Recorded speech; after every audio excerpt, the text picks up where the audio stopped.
documenting my 7-0 addiction journey. Wow, did I make it that I beat 7-0 video way too early? But yeah, I feel like it's something I should document because it could be educational to someone at some point. And it's a nice break from the horror of the spiritual warfare game. Sometimes I worry that I'm too much of a doom proner. I try to break it up with the ridiculous shit, but you know, try to make people laugh a little bit. But spiritual warfare discussion isn't, you know. So to break that up and bring some levity, we'll talk about addiction. So I recently talked about how this stuff came back to bite me in the ass through the hydroxy plus pseudo, which was a new kind of chemical thing, that a new version of 7-0 that I got as a trial, samples for free when we went to get our regular powder kratom. And it got me like, these things were so harsh. We talked about it already, but just to go over it for those that didn't hear it. I know you can't turn up every day to get all this, to get every fucking episode. But so just to go over it a little bit, I got it. Nia came home with a free sample. So I'm blaming her. I'm shifting all the blame to her. Of this new kind of hydroxy called hydroxy plus pseudo. The pseudo is for a pseudo circle, something like that. I'm going to put on the screen. And basically it's just an amped up version of the 7-0. Like we needed something like that, right? 7-0 is fucking deadly as it is. To addiction. It's not, I don't know if it's, well, it probably can't be great for your health either. It's not like Wheaties or anything. Wheaties. Like, that's good for you. So I tried that, and when they came in the door, of my domicile, I said, oh yeah, I'll check these, I'll try one of these. So normally with 7-0, I always just take a whole tablet, you know, and then usually a little while later, I'll take a half of another one. So I'm doing the same thing. I pop it, and I'm like, wow, this feels strong. And then by the time I was about to take the second half of the next tablet, I'm like, what the fuck is this shit? I mean, it fucking knocked me out. That's when I started looking into what that pseudo thing is. I thought it was just a higher meg of 7-0 of hydroxy. With like, it had a flavor to it. This kind of, like, it would taste like strawberry or something. So I thought it was just like a new gimmick, right? But no, it's just super serious, fucking hardcore kind of version of 7-0. So it took like, I had 5 sample pills, and it took almost 3 days to get through them all because they were so hardcore. It was crazy. It's unnecessary. Like, why did they need this? The regular 7-0 was addictive enough. I mean, there's always nefarious shit going on in the background with all this kind of stuff, and it's never, the system, okay, whatever you want to call it, never has your best interest in mind. They got your worst interest in mind, but they need you to keep your worst interest in mind. They need you to do it to yourself. Evil just can't come in there and start beating you. They need to have you call call someone to come in and beat you. You need to do it to yourself, or else it doesn't count in spiritual war rules. Are these weird rules that I don't even know why or how or who came up with them. But I know that's how it works. I just don't know why. But so after I did that for 3 days, I'm just like, fuck. I started feeling like, not feeling like withdrawals, but feeling like, am I gonna withdraw from this? I'm just gonna get some regular 7-0 just in case. So I got regular 7-0 just in case, and then through a confluence of circumstances, receiving some and me buying some, I ended up having more of them than I normally do. And I was like, oh wow, I better just get rid of all these. So getting rid of them, it means just going on a bender, which I went on for like 3 days. Like this crazy haze of a bender with only a couple hours of sleep here and there. I haven't done something like this since the band days, you know, since I was performing with the group. And the reason why I got that way back in those days is because I'm not a natural stage performer as a guy, so I would have to get really messed up to go on stage. It started with a couple shots to lose myself up, and then, you know, years into doing this, you know, it became more extreme what I would do, because I told myself you needed to do this in order to perform, or else you're gonna freeze up or something. It's a good excuse to stay addicted. But when we started getting busier, what happens was I'd go out and do a gig on Wednesday and get really fucked up. Sometimes it would lead to a bender. And, you know, I'd get off it eventually.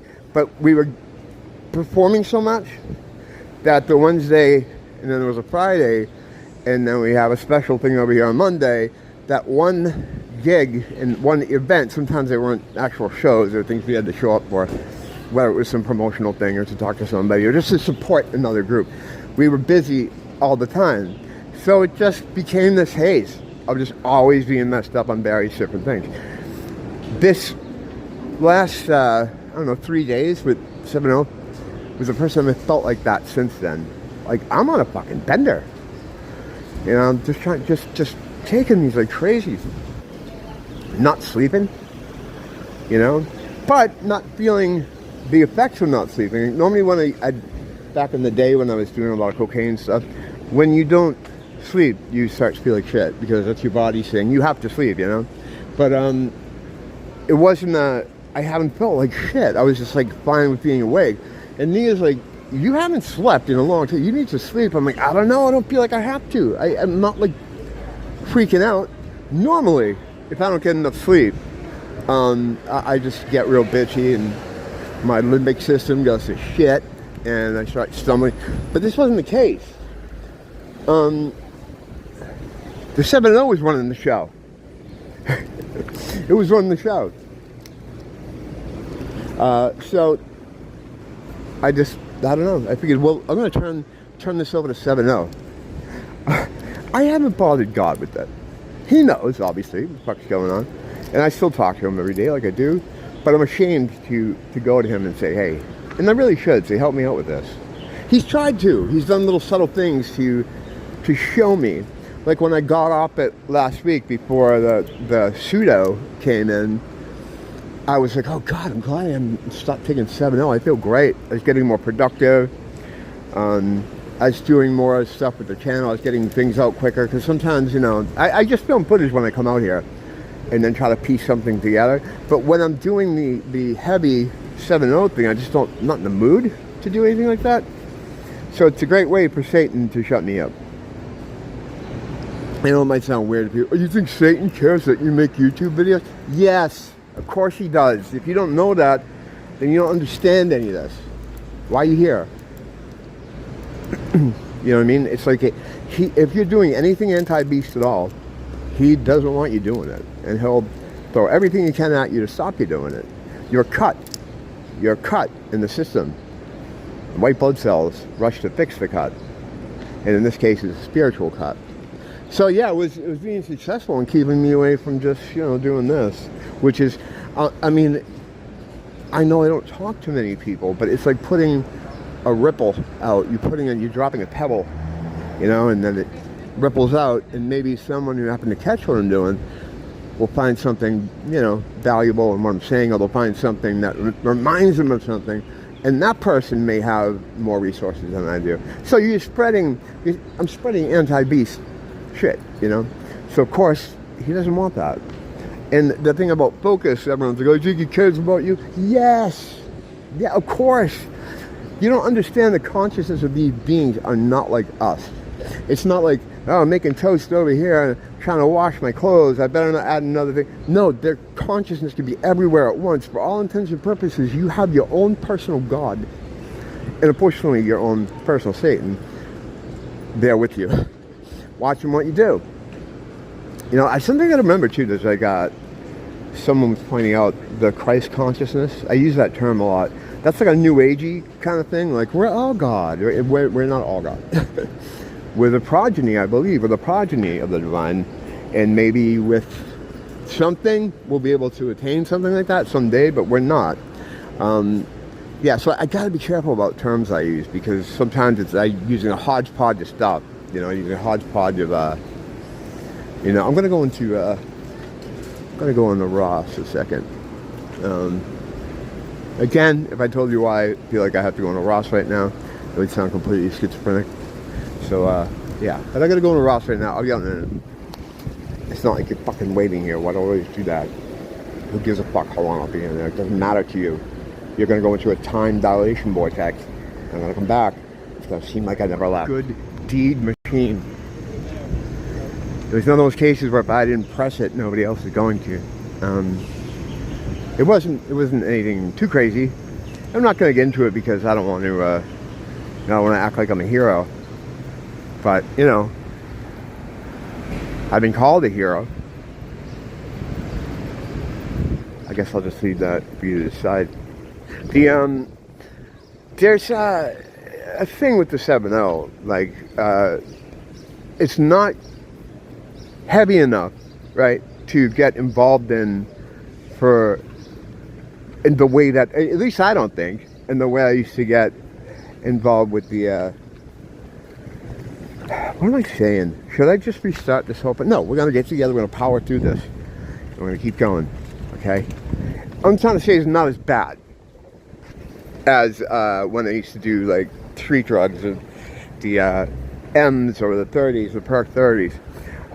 But they do have more in common than they don't have in common.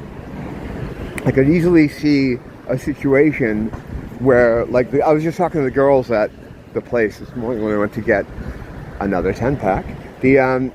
And I was like lamenting, what a dirtbag I am for getting myself in the situation. She's like, oh, you're not anything like everybody else, and which I felt good about, because I'm like, that's right, I'm better than them. And she was like, there's guys that come in here, like yesterday, she goes, I had a guy come in here and buy 2 10-packs. And you cigarette right here? Oh, yeah. Let's see. Got too many pockets in my fucking. Yeah, man, it's crazy. Here's a couple for you, brother. Thank you, man. I was sitting there trying to listen up some. Yeah. Awesome. Have a good day, everyone. No. See, I don't mind giving out cigarettes. It's on how you ask. There's some people that, like, the way they ask, it's like there's entitlement there. If you ask right, you say, hey man, you think you could vote? Yeah, of course. There you go. But if someone comes up to you and they start making a motion with their mouth, like I've had that happen a lot, where like cigarette, they don't want to say anything. They don't say anything. They just like they're the fucking Rock or something. Yeah, I don't go for that. Or if someone's sitting on a wall or something and they start calling me over to them to ask for one, I know they're asking me or something. When a stranger starts calling my name, I know that it's not for anything good. They want something, or they want to, whether it's my time or money or drugs. I'm just trying to get along here. I can't let the fucking pedestrians and the tourists dictate the flow of my walking, or else I'll be in the street. I do that though because my parents raised me to be courteous, so I always defer to the other people around me. Like, I don't want to do this. I'll let this guy get ahead. Make sure they can get through. And if you walk like that, putting the other people around you over, they will run you around all fucking day. I'd be stuck in the same fucking circle. So sometimes you just gotta be like, look, I'm fucking going this way, and that's it. Had one of those moments back there. It sounds real crazy because you can't really see anything that's happening except right through here. So I break off into these tangents. You're just gonna have to believe me that there was a crisis of movement back there. So yeah, they now that I'm 2 whole subjects away from the main one that I was supposed to be talking about. Yeah, when they're calling you over, I don't go over. I don't go for that too. There was one guy. One time I'm sitting out behind my house, right? And his car pulls up. This used to fucking get me every time. Where I think it's someone I know, so I start acting friendly. And then that's horrible because now they think we can continue this conversation. Because all I say, oh, hey man, how you doing? And I'll be like, shit, this guy's gonna give me everything. And then I realize it's not them, and I'm like, oh, yeah, no, dude, I can't fucking do this, or whatever. Sitting on the street behind my house, on the opposite side of Schizo Garage. His car pulls up. Guy's talking to me from the driver's side. His passenger's on my side, woman. And I thought it was someone I knew. I'm like, hey man, how's it going? And he's like, something about a light. He's like, yo, can you give me a light? I'm like, what? I don't have any cigarettes, man. He goes, no, a light. And I'm like, so I'm thinking this in my head, and I'm like, he wants me to get up, go into the road, walk over to his side, and light up this fucking cigarette? Wow.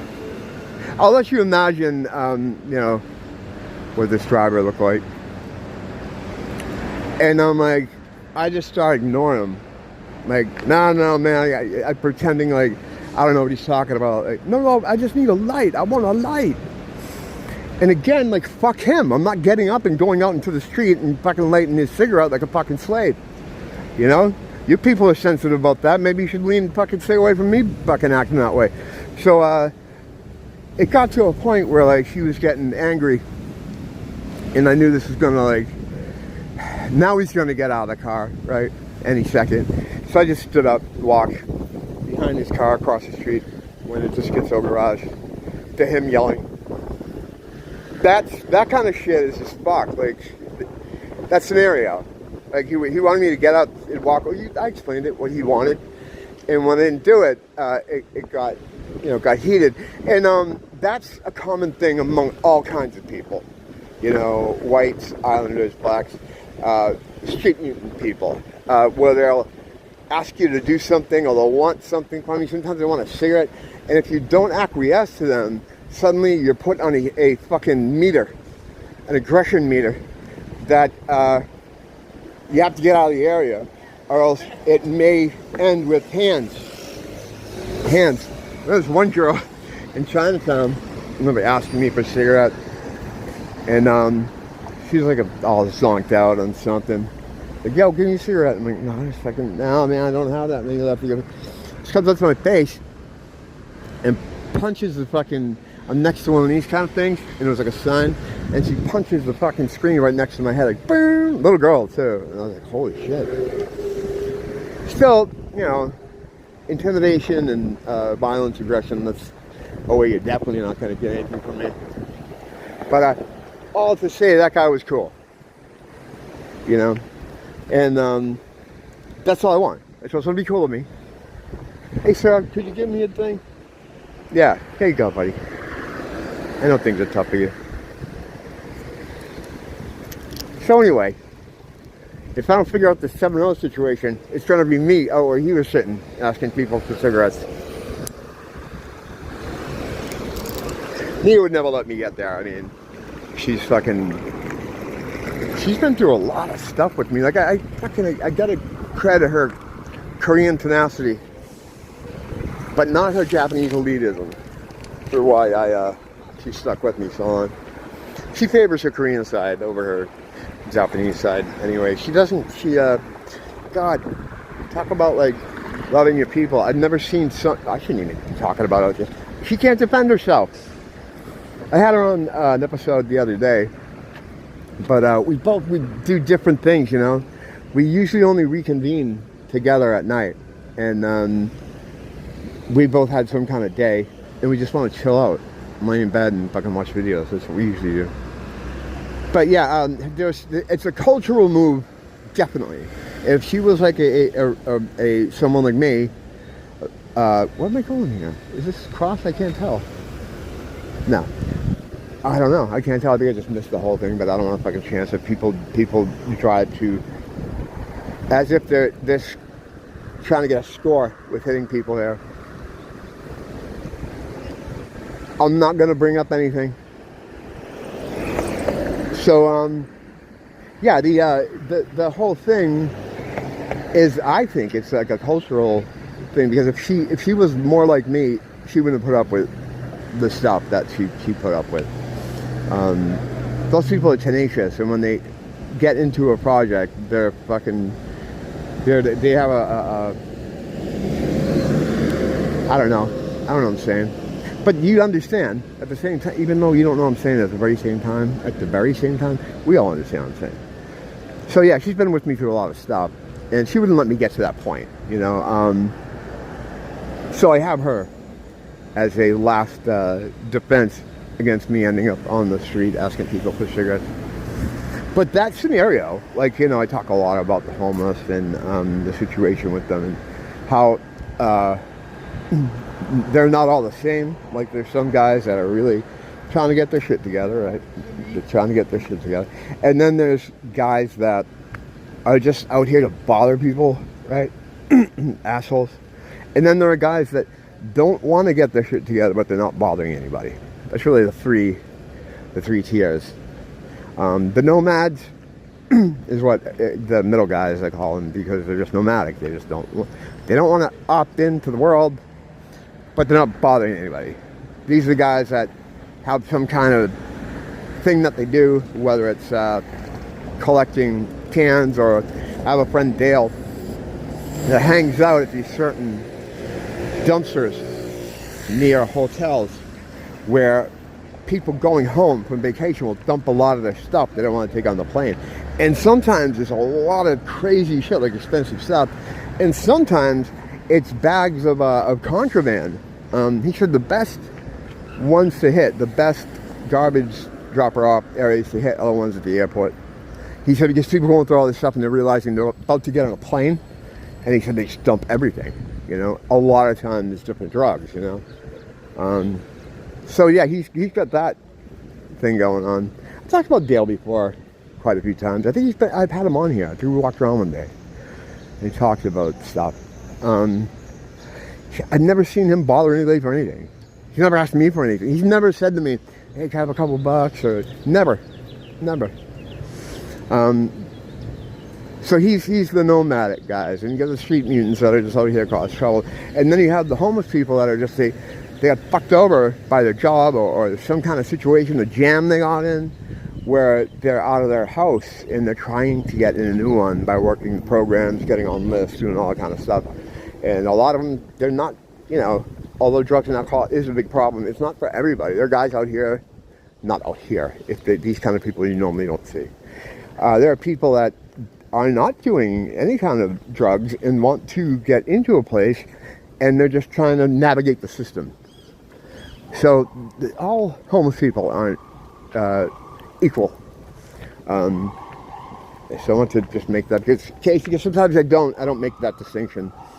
And I have friends that are nomads that I'd feel really bad if they thought I was calling them fucking street mutants. But and you can tell right away. I can tell who's who. Oh shit! I just shot my cigarette. Do I let it go? No. 10-minute rule. 10-minute rule. So yeah. Do I pick it up again? Yeah. This is fucking insanity. 2 pickups. I had 20 minutes combined. Totaled to be able to get that off the ground. Where am I going now? Oh, I'm just going home now, right? I'm just going home. So yeah, this currently was my 7-0 situation. I've just got a 10-pack. I just took one. My plan is for this to be the last one, spacing it out over the next couple of days. Longer if I can. I'm basically gonna wait until I'm kind of feeling like, you know, some kind of withdrawal type of thing, because you will. But at the same time, I'm still doing the powder kratom. So it's like, am I making it impossible for me to reach that point? I don't know. But yeah, I feel like, as embarrassing as it is, I feel like it's something that I should, you know, document, keep up with as a cautionary. And I really got to start talking to God about it, because I'm embarrassed to talk to him about it. He doesn't care. He just wants me to be better, you know. He wants me to not be in this bind, and since I've returned to him, whether you want to call it born again or whatever, that incident where everybody kind of falls on their knees, I happened to be in the shower at the time, so that kind of was sketchy, but I had that thing too. And since then, I haven't had any issues with any of the stuff I normally used to have issue with. This is the first time something has come along and took a shot at derailing me. And I had too many fail safes in place. Being a budget, I have an idea of what I could spend per day and still fucking survive here. That saved me last month. Like last month, I just simply ran out of money. I'm like, I cannot spend any more money on these fucking things. So I just took the vow to create them, and I was fine. Well, no, I was fine. I did a whole video about how I was having a fucking withdrawal. It felt like I was trying to crawl out of my own body. It was awful for that one night. No, it was fine. I documented it. Settled science. It's there. It's archived. So, yeah. So, just making a note of where I am right now in my addiction journey.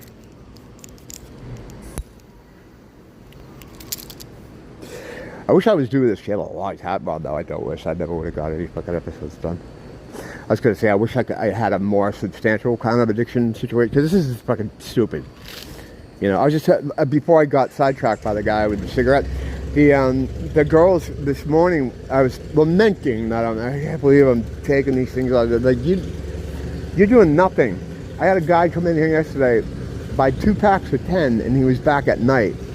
And coming in and buying the drinks as well, on top of it. Some people have money, and, quite a few people have money, because living here is expensive.